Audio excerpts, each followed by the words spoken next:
Ada masa sikit lagi? Tidak? Tuan Haji Reza, sahabat saya. Sila.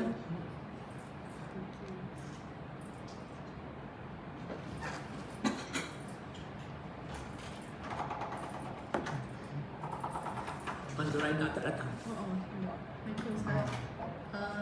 Yang kata ni kan tingkatan individu Muslim ni, kita sebagai umat Islam yang biasa ni, macam mana kita nak meningkatkan diri kita ke satu tahap supaya kita capai ke level yang lebih tinggi lah tingkatan individu Muslim kan. Mungkin kita rasa ni kita sebagai Muslimin, Muslimat je, kita yakin dan beriman. Tapi apakah caranya ataupun kaedahnya supaya tingkatan kita tu semakin meningkat dan kita boleh mencapai sampai yang paling tinggi ni lah Ustaz, tak full yakin ni. Soalan pada puan kita, ya, kita ada tingkatan umat Islam ni pada 9 tingkatan, ya. Jadi dia punya yang tertinggi sekali halqul yakin, makna dia ada peratus dia 160%. Lepas itu ainul yakin 140%, lepas itu ilmu yakin 120% iman dia. Ini yang dijamin syurga. Jadi untuk dah dapat ini, kita mesti lengkapkan diri kita dengan akidah yang sempurna, Ahlussunnah wal Jamaah, dan tasawuf kita. Saya dah tulis buku sana, dan fiqh kita 4 bahagian: ibadat, muamalat, penakahan, jinayat. Dah ada dah. Mungkin dulu tuan-tuan, puan-puan nak baca kitab-kitab lama yang ditulis di pondok-pondok, susah nak faham. Bahasa Jawi pula, Jawi lama dan sebagainya. Saya dah tulis dah. Jadi 3 ni yang dijamin syurga, yang saya buat hijau. Siapa yang minat ambil tangkap gambar ni, ya, sebagai ini kita panduan kita, ya. Lepas itu kita tengok dia kata beriman yakin 100%. 1% ni kita buat kuning sebab apa?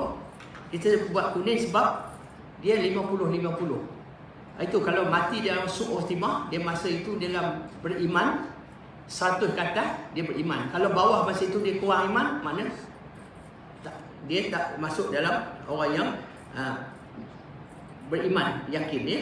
Lepas tu zon ni maknanya tadi 1% ya. Zon ni dia 99 sampai 51. Ini zon. Maknanya benda yang dia bukannya yakin betul, zon.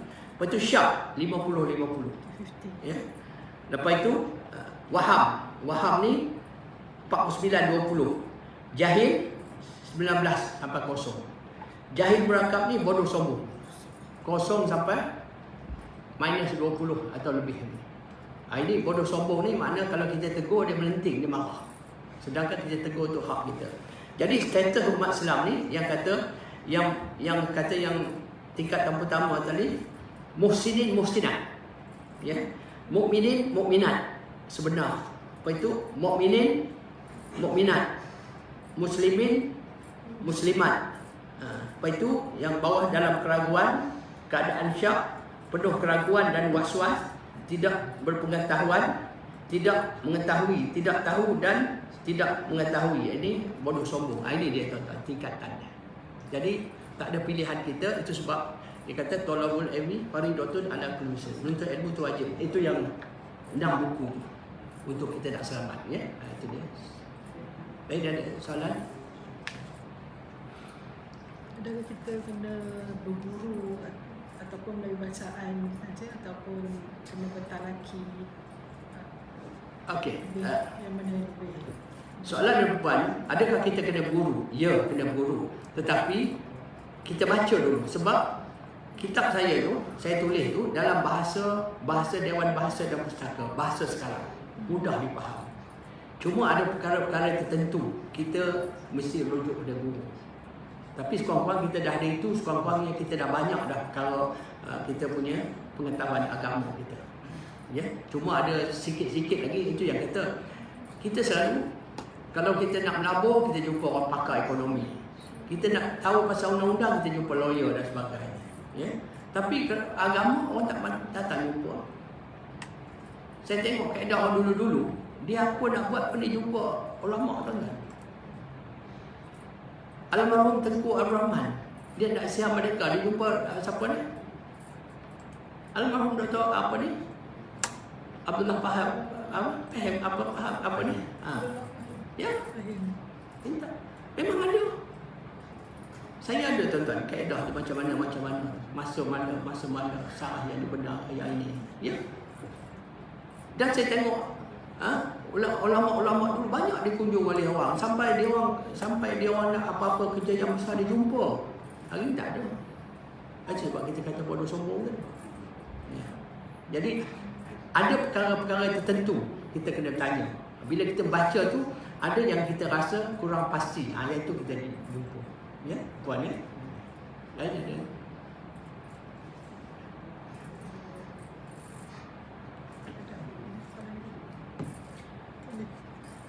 Ni saya tanya Ustaz ya.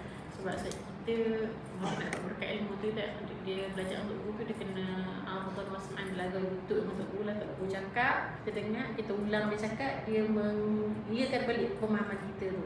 Tapi dengan teknologi sekarang ni kita online lah apa semua tu, budak-budak online tutup kamera lah apa, jadi berkata ilmu tu macam mana kita nak kembalikan pada itu Ustaz?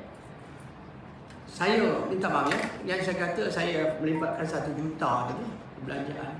Sebab apa?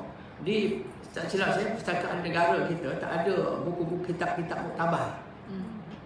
Bila kita nak menulis tak boleh Google. Banyak benda-benda kaut maut dan masuk dalam. Jadi kita kena beli buku kitab ni. Tapi tak ramai dia orang boleh baca kitab turak tu Ustaz. Kitab kuning ni dah ramai tak boleh baca. Dan Nabi pun kata setiap 1 tahun kena review. Jadi saya terpaksa balik ambil pada kitab-kitab yang muktabar balik tulis. Ya, jadi mana macam itu. Kita dah tulis dah. Mudah bahasa sekarang. Dia bahasa dan pustaka. Sebenarnya saya ni tuan-tuan dan puan rahmati Allah, saya mengaji sekolah akademik ni sampai darjah 6 je. Dan itu belajar diri je. Tapi macam mana Dewan Bahasa boleh terima penulisan saya? Dengan izin Allah, daripada dulu saya cukup minat membaca ni. Satu saya minat, satu lagi Dewan majalah Dewan Bahasa, Dewan Masyarakat. Saya baca Dewan Masyarakat tak tinggal tuan-tuan. Dengan itulah penulisan saya yang boleh diterima oleh Dewan Bahasa dan Pustaka. Dia cukup susah sebab kita buku-buku agama banyak penerbit luar tak daripada Dewan Bahasa dan Pustaka dan ITDM ni. Boleh? Lain ada tak ada? Ada soalan daripada Rashid ni. Apa pendapat Ustaz, adakah negara kita alhamdulillah akan berlaku seperti negara Turki, iaitu semua orang tahu pada tahun 1923 Republik Turki moden didirikan di bawah kepimpinan Mustafa Kemal Atatürk, mengakhiri masa Uthmaniyah dan menggantikannya dengan negara yang moden dan sekuler. Jadi, apa soalan ni? Soalannya, adakah ada kemungkinan negara kita akan berlaku seperti itu? Ada kemungkinan kita balik? Adakah kemungkinan di negara kita akan berlaku seperti mana di Turki sebelum ini pada zaman Mustafa Kemal Atatürk? Iaitu negara yang lebih moden dan sekuler. Okey. Sekarang ni timbul soalan-soalan ni. Satu lagi saya kata tadi, tamadun yang besar, tamadun Islam Andalusia jatuh tumbang pada 1492. Dah 530 tahun lebih sikit begitulah, lebih kurang ya. Lepas itu kerajaan yang kecil ialah kerajaan Uthmaniyah Turki. Ya, Uthmaniyah Turki. Jadi dia 3 bulan 3 1923. So 3 bulan 3 1924 ni 100 tahun. Ya, 100 tahun. Jadi soalan tadi, adakah kita boleh bangkit balik ke macam? Adakah kemungkinan kita akan jadi negara kita akan berlaku seperti negara Turki, kejatuhan. dalam Turki Dah berlaku. Ni macam ini dah berlaku dah. Hari ni kita sistem konvensional sekular, bukan syariat. Bukan syariat. Saya dah tulis bidang apa. Kalau kita nak ikut syariat, selain pada akidah, tasawuf, fiqh ibadat, muamalat, penangkahan jenayat, itu yang basic. Dari segi urus tadbir Islam apa dia? Saya dah tulis sana.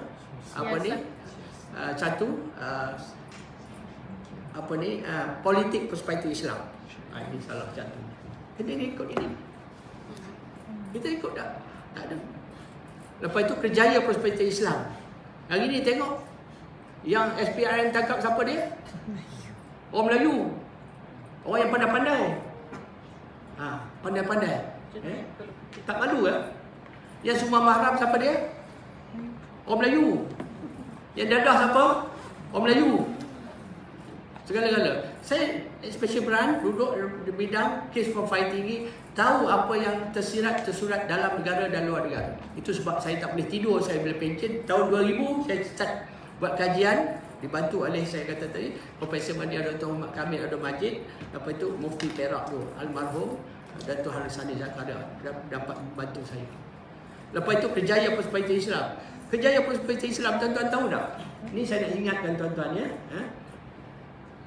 Kita orang yang gaji 5,000. Gaji 5,000 sebulan, kalau dia ponting 1 minit, dia makan duit haram 54 sen.